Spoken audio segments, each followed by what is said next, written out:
Ô, galera, tudo bom? Eu já vou começar pedindo, né, para nos ajudarem a nos seguir. Se inscrevam no link abaixo aí, no Judicecast, canal de YouTube, canal de Instagram, para ajudar a gente a continuar passando temas aí relevantes para a sociedade, né? Hoje eu estou muito feliz, novamente, pela segunda vez, um cara que já foi procurador de município, com expertise na advocacia empresarial. Hoje nós vamos falar sobre um assunto maravilhoso, que é o PAD, Processo Administrativo Disciplinar, né? Estamos aqui com o querido Glauco Ramos. Tudo bom, doutor Glauco? É uma felicidade ver você ter aceito o convite de novo. Tudo ótimo, doutor André. É sempre um prazer, uma satisfação poder estar aqui trocando ideias com você nesse importante podcast que é o Judicast. Ô, doutor Glauco, é uma honra inestimável, tá? Eu sei que o senhor tem um tempo extremamente atribulado, né? Eu sei que é carinha pela amizade, né? E pessoas como você, né? Do mais alto nível jurídico possível que eu conheço. E aqui eu costumo trazer só pessoas assim. E esse assunto, nada melhor como você, que tem vários clientes em situações emocionais, em situações extremas, né? Que é o que nós vamos trazer hoje, que é a Lei 8.112, né, de 1990, que trata um pouco sobre o processo administrativo disciplinar. Essa lei, doutor Glauco Ramos, ela fala de autarquia, sobre funcionários, servidores públicos da União Federal, né? A gente sabe também que o PAD existe por funcionários públicos municipais, estaduais, mas o que eu te pergunto, para você fazer uma breve explanação, se existe um PAD na área privada. Perfeito, André. Se você me permite, doutor, eu vou, antes de responder essa sua pergunta, eu vou fazer um comentário de como que o escritório, como que a Glauco Ramos começou a atuação na área de processo administrativo disciplinar. Surgiram, isso há 10, 15 anos atrás, ou até mais, começaram a aparecer pessoas, funcionários públicos, servidores públicos no escritório, com problemas de processos administrativos disciplinares. E a gente percebia que essas pessoas vinham com uma carga emocional, uma carga de sofrimento, um desespero, muitas vezes até mesmo depressão. Alguns chegaram e continuam chegando no escritório com esse quadro de depressão. Hoje, na data de hoje, 3 servidores públicos nos procuraram a respeito de processo administrativo. Não vamos, obviamente, veicular nomes, nem o caso em si, porque isso não é permitido pela própria legislação. Mas uma característica do PAD que a gente observou, que começamos isso há 15 anos atrás e acabamos nos especializando um pouco pela prática nessa área, é essa carga emocional, esse sofrimento, esse desespero, essa sensação de injustiça, entendeu? A pessoa e é comum isso, doutor André, é comum as pessoas serem injustiçadas, em especial nos órgãos públicos, como servidor público. Então eles vêm num desespero muito grande, doutor. O doutor sabe disso, né? Sim, Dessa dor, desse sofrimento. Então o que a gente procura ver num PAD, André? Primeiro aspecto, entender essa dor, essa angústia, esse sofrimento e atender o ser humano. Obviamente, levando em consideração os aspectos jurídicos, legais, fazer a defesa técnica o melhor possível. Mas o mais importante é a gente ver esse ser humano na sua integralidade. Entendi. Doutor Glauco, pela tua resposta, pela tua indagação agora, né, nos dá a entender que privado, então, realmente é só funcionário público. Perfeito. Dessa vez, você fez uma pergunta, eu falei e não respondi a tua pergunta. Não, que você respondeu, porque você falou de funcionários públicos, tudo, e não citou de privados, né? Mas então, ótima pergunta. O PAD, ele é um procedimento administrativo disciplinar exclusivamente destinado a servidores públicos e órgãos públicos. Ponto. A iniciativa privada tem PAD? Não. Não existe legislação no Brasil que regulamente processo administrativo para empresas privadas. No entanto, algumas empresas, a exemplo do que acontece nos processos de licitação é pública. Só que tem algumas empresas, em especial algumas grandes empresas com compliance e tal, que elas fazem licitações privadas. Não existe legislação nem obrigação. O mesmo acontece com os processos administrativos. Não tem obrigação, não tem previsão legal. Mas tem algumas empresas, por uma questão de justiça, que fazem uns procedimentos investigatórios ali para criar um certo contraditório, para que não pareça que o funcionário privado está sendo punido sem uma investigação. Entendi. Existe um procedimento assim. Uma coisa é fato, né? No grau de hierarquia que a gente, aqui no Brasil, a Constituição Federal está lá em cima, e o fato é que todos têm o direito do contraditório, da ampla defesa e do devido processo legal. Perfeito. Seja da forma que for, né, Da doutor? forma que for. Doutor, eu acho interessante perguntar, eu acho que todo mundo, a gente falou já dos clientes que chegam e tal, eu entendo que muitas vezes, existe fraude na Previdência, existe fraude, mas muitas vezes é perseguição, doutor. Quando chegam os seus clientes no seu escritório, nesse sentido do PAD, com essa carga emocional, com medo de perder um trabalho, às vezes, de 20, 30 anos de funcionalidade pública, você vê muita perseguição, muita injustiça nessa área? Com certeza. É curioso isso, André. É muito comum no serviço público acontecer injustiças e perseguições. Muitas vezes movido por questões pessoais, processos administrativos são abertos, sindicâncias são iniciadas, simplesmente movido por coisas, às vezes, pessoais, perseguições, não concordar com alguma coisa. Muitas vezes, André, olha que loucura, muitas vezes questões ideológicas. Simplesmente porque a pessoa tem uma linha diferente, já surge em especial no dia de hoje, né? Que a sociedade, polaridade, isso, né? com essa divisão, uma bagunça, com essa polaridade. Que é ridícula. Né? Que é ridículo no mundo de hoje. Então é comum. Aquela pessoa ali não é da mesma linha ideológica que a da outra, e daí surge, de repente, ali por perseguição, por necessidade de punição, sem muito amparo legal, uma sindicância, um processo administrativo. E é em razão disso que vem esse sentimento da injustiça.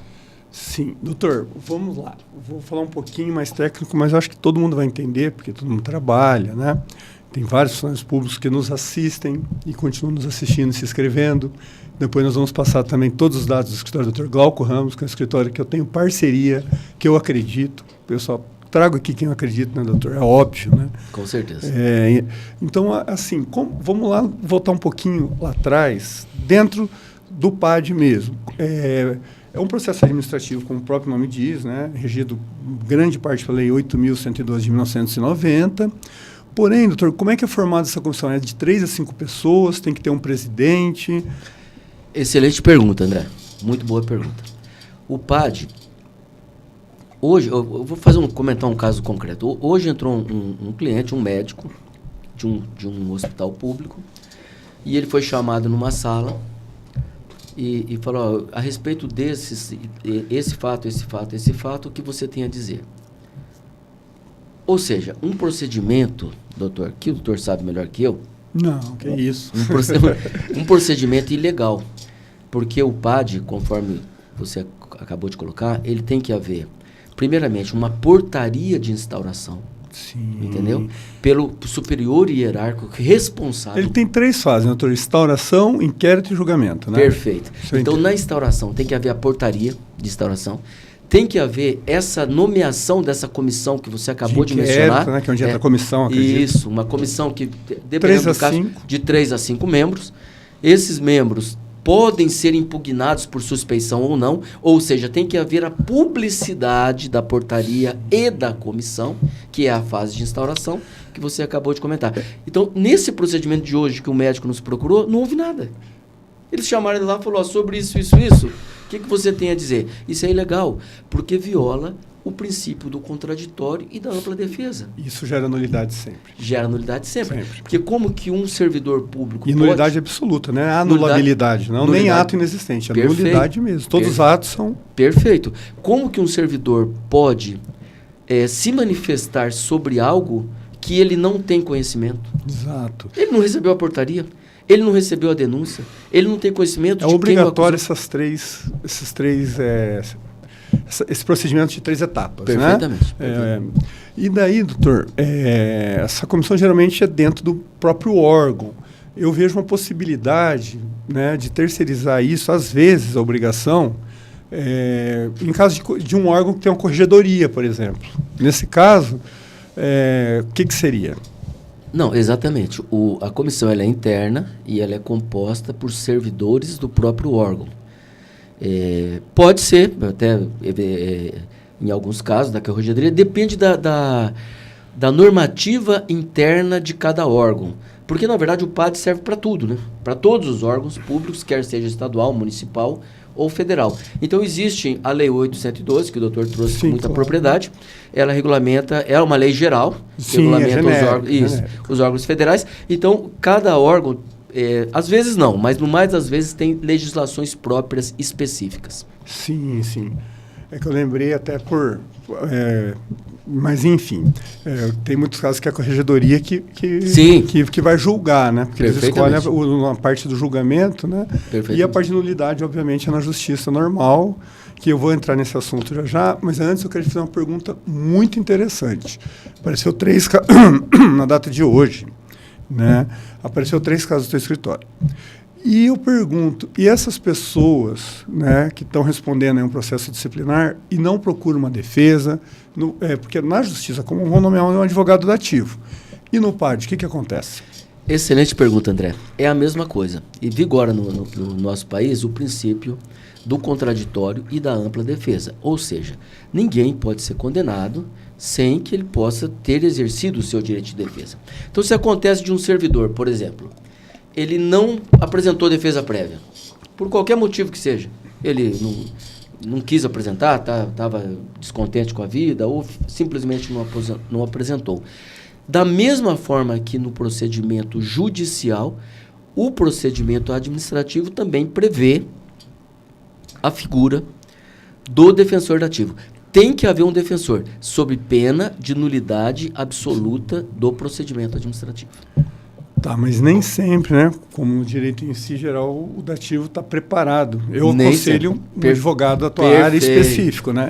Essa é a minha indicação. André, não é que nem sempre o dativo está preparado, é que você foi gentil. Não. Na verdade, quase nunca o dativo. Porque é um ramo muito específico, né, exige muito estudo, que você há anos mexe com isso, então... Quase nunca o dativo está preparado. E a pessoa vai ficar vulnerável.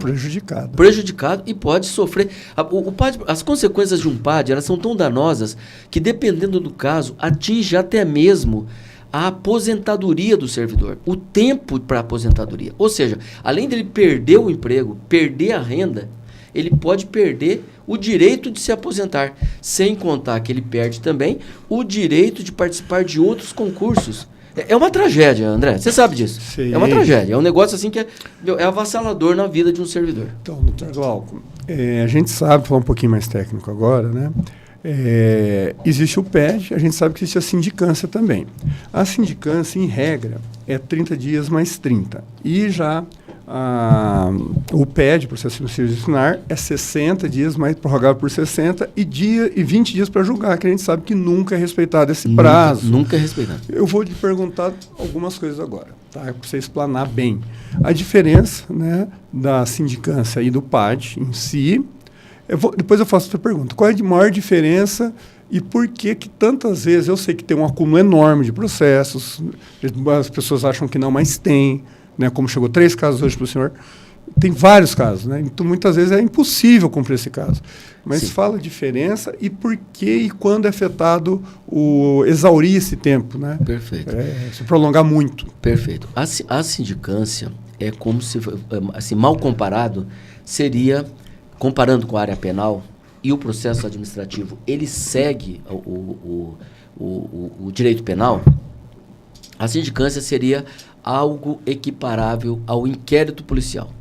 Ou seja, é a fase de investigação, em especial no que se refere à autoria e à materialidade da suposta violação funcional ética.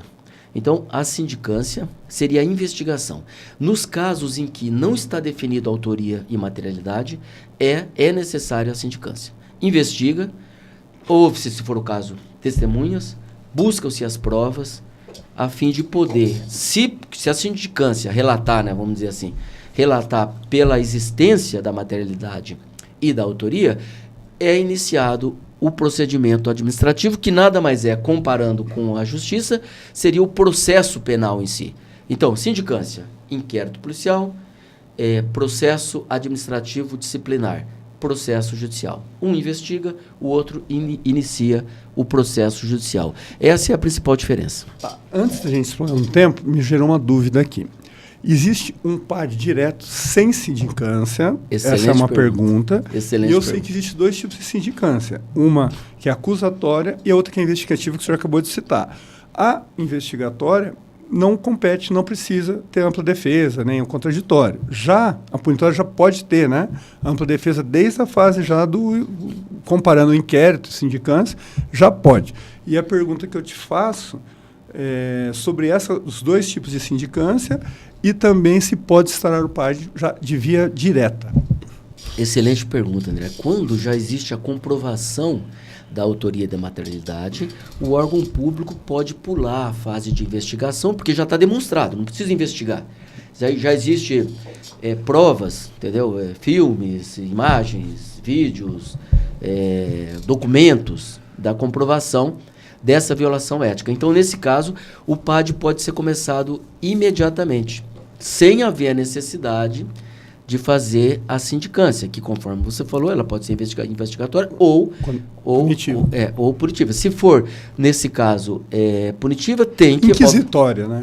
Exatamente. Inquisitória. Então, tem que haver, necessariamente, a observação do princípio do contraditório, ou seja, tem que abrir para a pessoa poder ter conhecimento de tudo e, eventualmente, fazer as contestações necessárias. Eu aqui curioso, né? O PAD, ele é tão curioso que existe até mesmo PAD, processos administrativos disciplinares, processos administrativos não disciplinares. Não disciplinares. Ou seja, processo, por exemplo, vamos supor, esses dias entrou um processo administrativo não disciplinar. O órgão público não está acusando ele de alguma coisa que ele violou uma lei, mas ele pode ter, por exemplo, uma nota muito baixa nas avaliações dele. Esse é um processo administrativo não disciplinar. Porque ter nota baixa, em que pese que seja um problema, mas não é uma violação disciplinar. Então, o PAD é bem complexo, viu? Tem várias nuances para ser observado. Por exemplo, só vou dar uma observação aí para os nossos ouvintes, né, para os nossos telespectadores do Judiscast. A fase, né, do PAD de investigação, né, que é a sindicância, ela é obrigatoriamente ser inquisitória e não investigativa no caso de uma denúncia anônima. É isso mesmo, Perfeito, doutor? Exatamente. Existe a hipótese de ter uma denúncia anônima, mas nesse caso ela é obrigada a ter contraditório e ampla defesa. Perfeito. Às vezes acontece com muita frequência. É muito comum isso no órgão público. Nem sei o termo que eu poderia falar aqui, algum invejoso, por exemplo, fazer a denúncia anônima para não aparecer. O órgão tem que fazer... ampla defesa já. Aí é uma sindicância obrigatória de ampla defesa. Porque, como a gente falou lá no começo, existe muita inveja, muita intriga, polaridade, divergência de pensamentos. E o denunciante anônimo é um covarde, vamos dizer assim, entre aspas. Exatamente. Né? Na verdade, o órgão público ele não pode se omitir diante de uma denúncia. Porque o ato do órgão público, diferente do privado, ele é vinculado. Então, o que acontece? Diante de uma denúncia, se o órgão público souber de algo e não fizer nada, ele pode responder, inclusive, pelo crime de prevaricação. Porque ele sabe de algo grave e ele se abstém. É o que a gente chama no direito privado de conivência. Você sabe de um crime e você não faz nada. Então, você está deixando de levar, é obrigação de qualquer pessoa levar ao conhecimento do órgão competente a existência de algum delito. E na área pública, mais ainda. Sim. Então, quando ele sabe daquilo, ele tem que dar o fundamento, tem que dar o andamento. Obviamente, com a observância do princípio do contraditório, da ampla defesa e sem cerceamento de defesa. Maravilha, doutor. A gente sabe também que existe a defesa, eu vou falar lá no escritório, né? Existe a defesa preliminar e a defesa final. Na defesa preliminar, eu acho bacana não demonstrar nada da defesa, né, do investigado. Só botar todos os meios de prova, diligências, testemunhas, documentos. E na defesa final, sim, que se apresente a tese, para evitar deturpação, né? Lá na defesa preliminar, chega já tudo já errado, né? De uma forma... Então, eu costumo fazer isso. E o que você pensa sobre a defesa preliminar e a defesa final já, né? Porque sem essas duas etapas. Sim. O André, como advogado experimentado, né? Experiente, também na área penal, acabou de colocar uma coisa muito verdadeira. A defesa prévia, ela serve, em 95% dos casos, exatamente essa estratégia de defesa técnica. Ou seja, você nega os fatos e arrola as testemunhas. Por quê? Porque o momento técnico, jurídico, para arrolar as testemunhas é na defesa prévia. Então, se você perder esse prazo e não arrolar, você não vai conseguir arrolar mais, certo? Então, o que acontece? Nega os fatos, não entra no mérito, 95%. Nega os fatos, não entra no mérito e arrola testemunhas. E os outros 5%?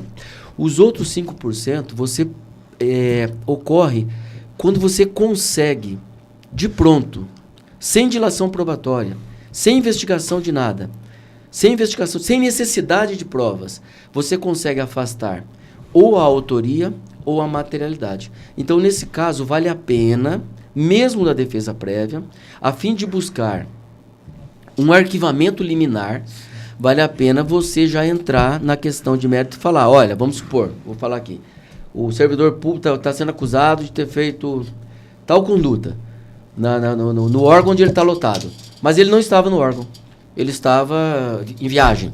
Então você já afastou a autoria. É um álibi. Isso, perfeito. É como se fosse um álibi.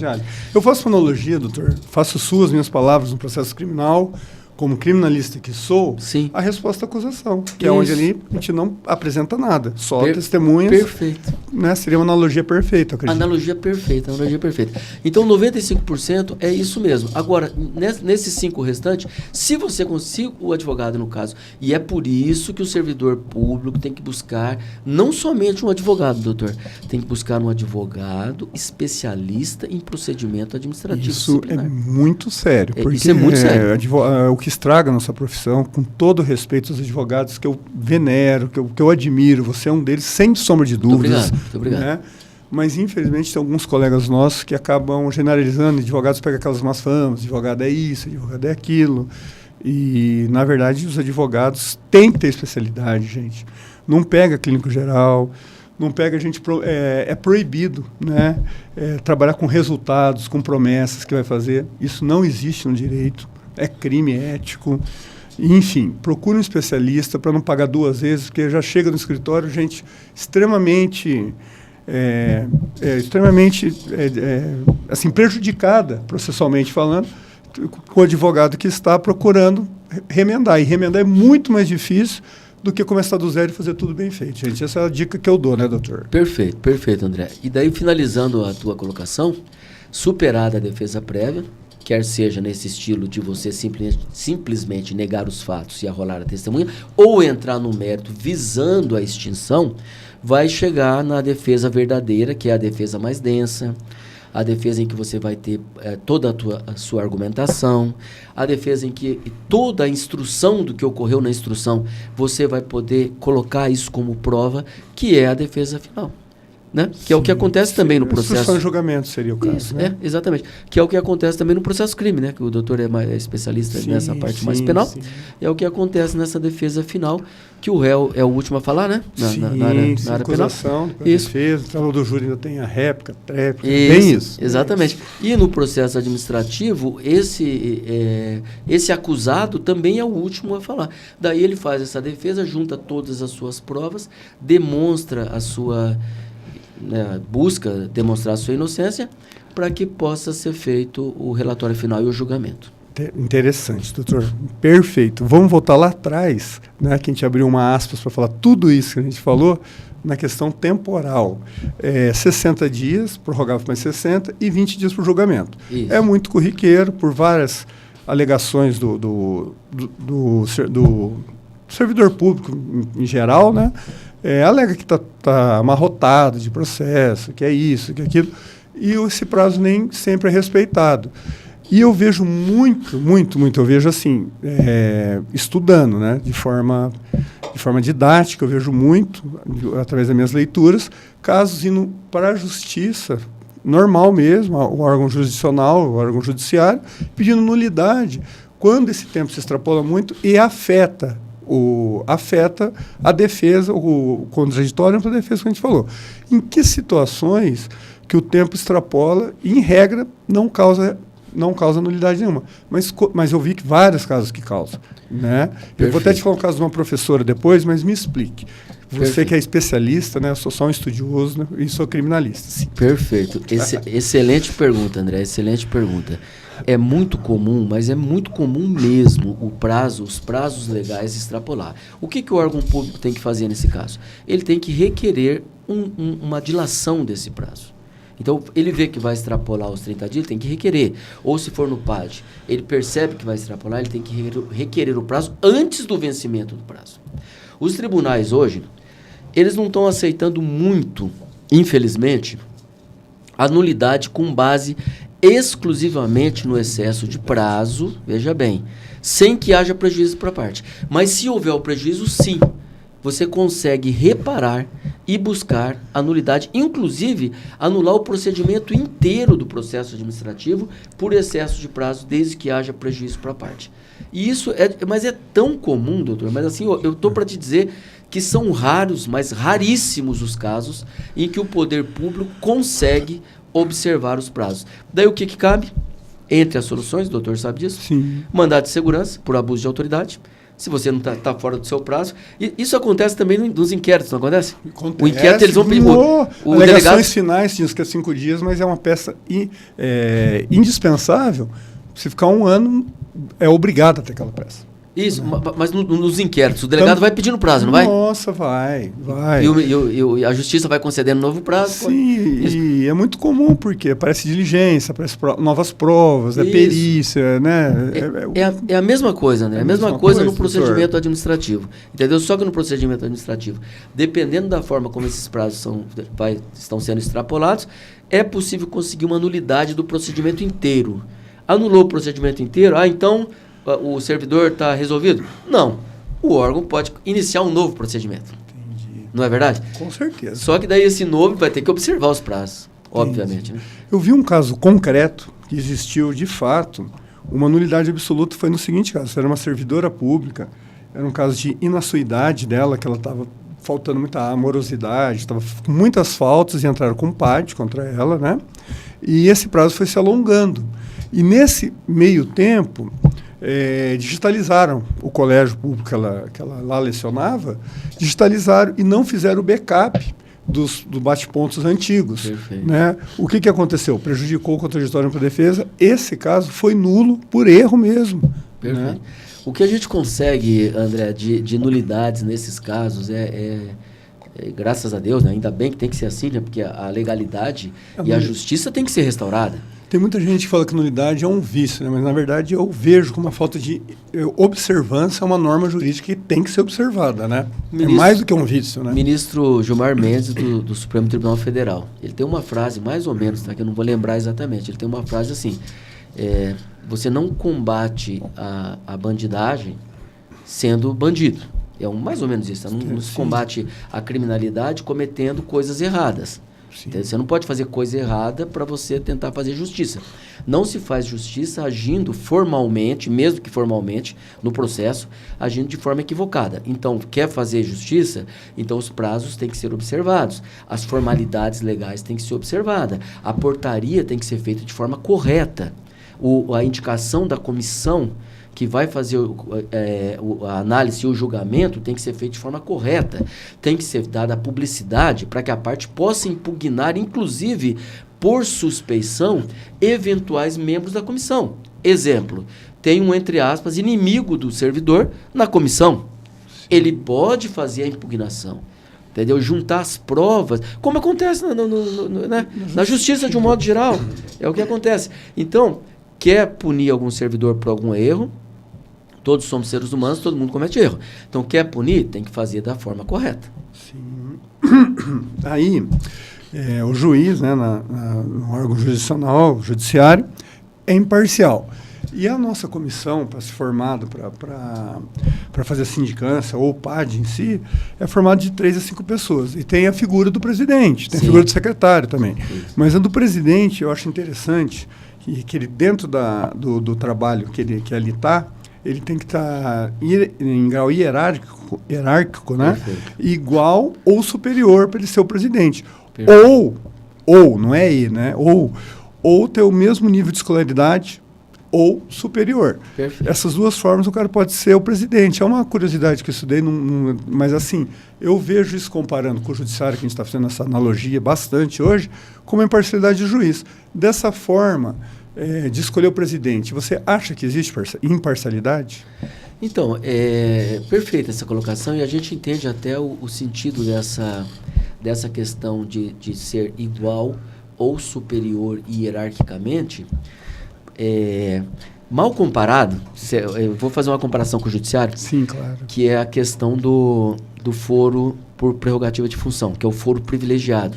Para que existe o foro privilegiado? Para evitar, por exemplo, que um ministro de Estado seja julgado por um juiz de primeiro grau. Né? Ele tem que ser julgado acima.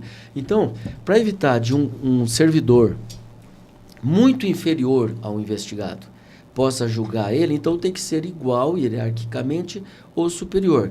Então, respondendo a tua pergunta, doutor, isso não garante imparcialidade nenhuma, porque é uma questão de foro íntimo, né? A pessoa pode ter, não garante, mas pelo menos resguarda um pouco essa questão de não ser muito inferior ao investigado.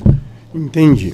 Nós já estamos chegando, eu acredito, né, que o tema está sendo bem explanado pelo doutor, né? Estou aprendendo muito, porque eu tive que dar uma estudadinha na minha área, né?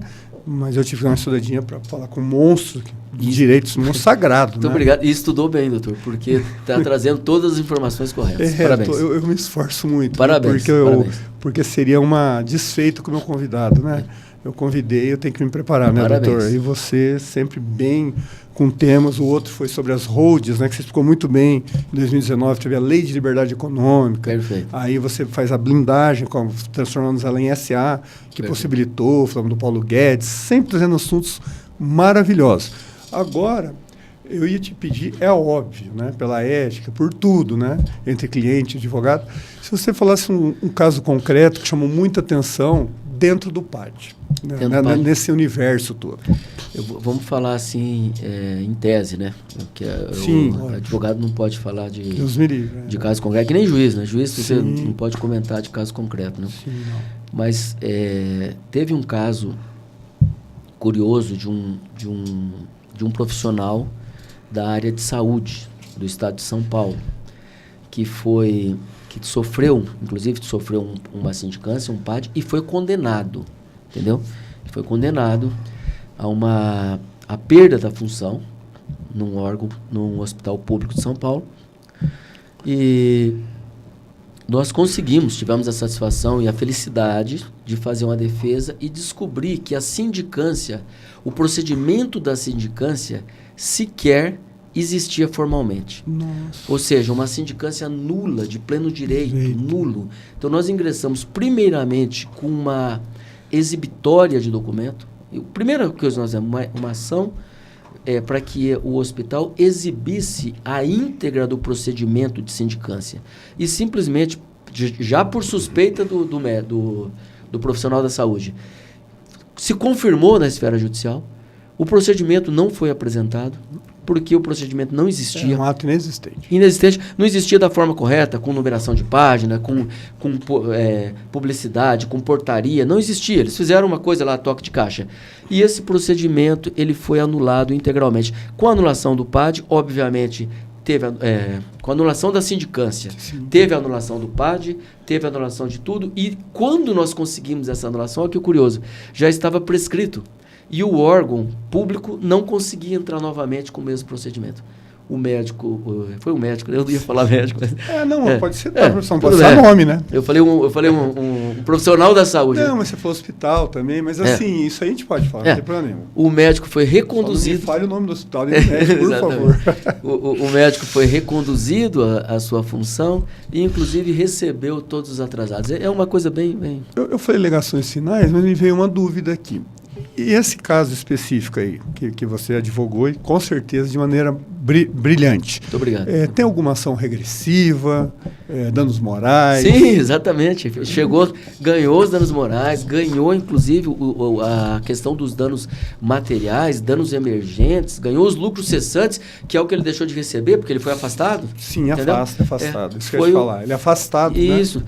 Durante 60 dias, né? Provável 60 também, isso, exatamente. Né? Depois, no final, confirmou o afastamento com a demissão. Enfim, houve uma restauração jurídica de todos os danos materiais e os danos morais. Entendi.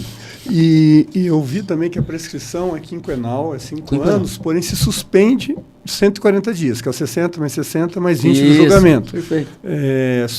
Assim, fale só as alegações finais, agora só um minuto. Gente, vou abrir um espaço aqui, primeiro eu vou falar rapidinho. Siga o Judiscast no Instagram, na rede de YouTube, para nos ajudar, tá? E me sigam, né? E, por favor, para continuar tendo temas maravilhosos como os de hoje, agora eu vou abrir um espaço para o Dr. Glauco passar as redes sociais dele, o contato dele. Eu indico ele, tá? Um exímio advogado que se tiver um problema desse na vida, algum parente meu, que eu tenho vários funcionários públicos, eu vou levar lá, tá?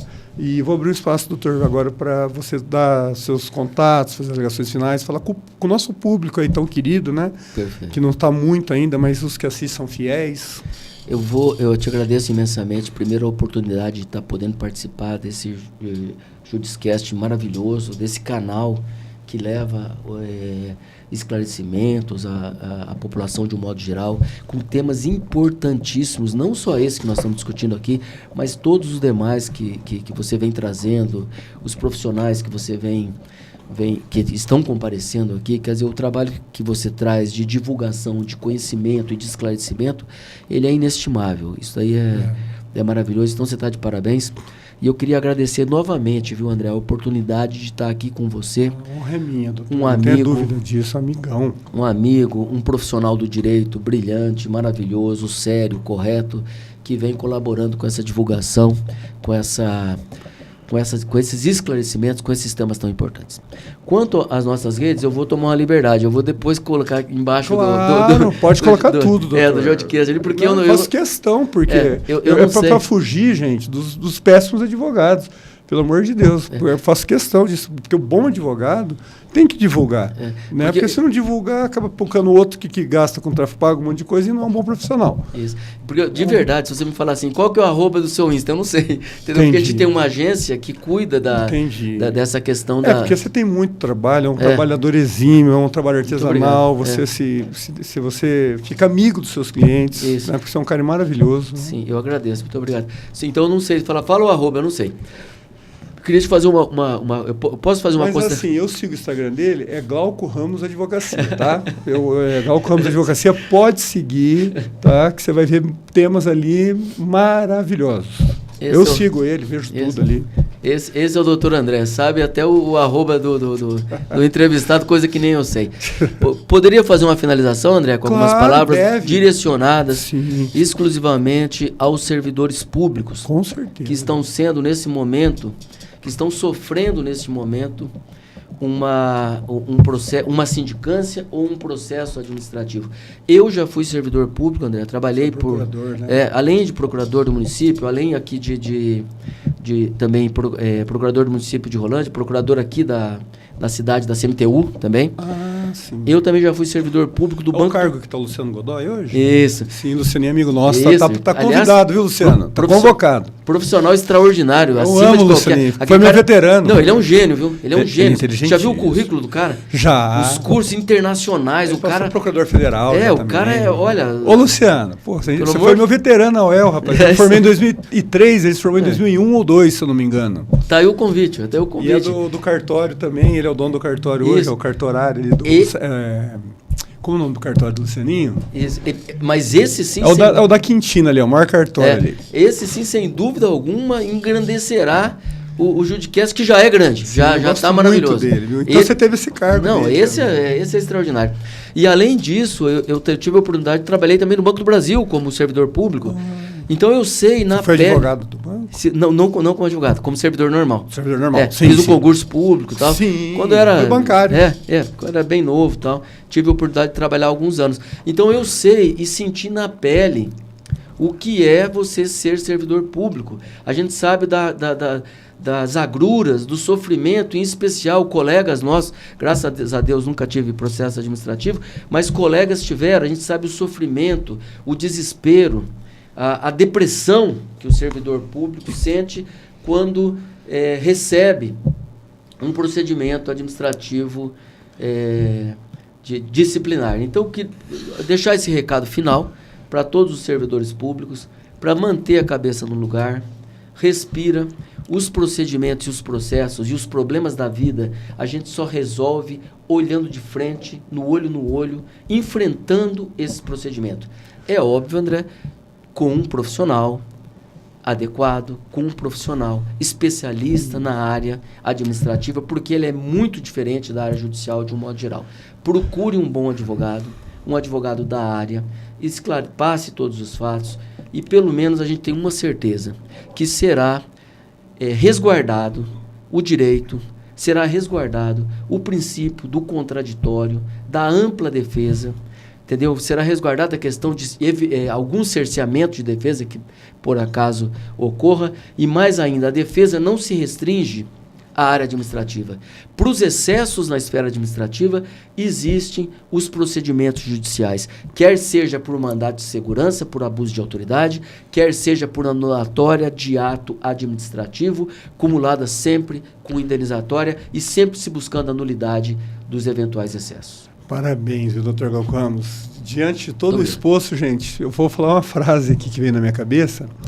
Um neurologista não opera um estômago. Perfeito. Então, gente, é especialista em tudo, na advocacia. Você não vai procurar, se é problema no olho, você vai procurar um oftalmologista, né? Perfeito. A advocacia não é diferente, gente. Perfeito. Obrigado, Dr. Glauco. Muito obrigado, André. Abençoe sempre muito. Um prazer estar aqui com você. E o prazer é meu. Muito obrigado, querido.